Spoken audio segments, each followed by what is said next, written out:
One of the most obvious ones is when we're in the third stage, which is the experiment stage, where you try something new and it makes you feel worse and you're back at disruption. You're like, oh my God, they hated that, or I hated that, or that didn't fit with me or who I am.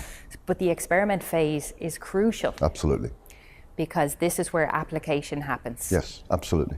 But it takes effort. It does, and that's, I think, where your peers, and you refer to that safe space, your peers come in, because you really have to commit to an experiment, don't you? Therefore, you have to be very clear about what and why, and you have to make a commitment to yourself. And often people will find it's helpful to make a public commitment. Yeah. It's helpful if I share this commitment to somebody, and they're going to ask me next module, how did that go? Yeah. And that's what we've created with the peer action groups, whereby you give people the opportunity to share that in a safe environment, commit.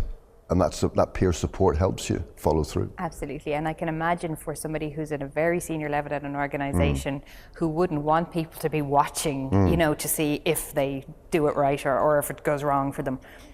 So, the ability to turn to coaching, or the ability to turn to peers, or have somebody. But of course, if you deny the accountability piece, you're nearly sabotaging your own learning in that sense. Absolutely.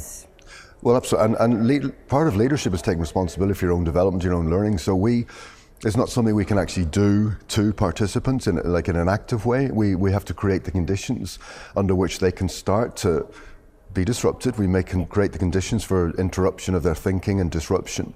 But after that, they need to reflect themselves. They need to reflect and reframe, and we will encourage that. And they need to make a commitment to experiment and change and reflect and reframe. So they do need to bring that themselves.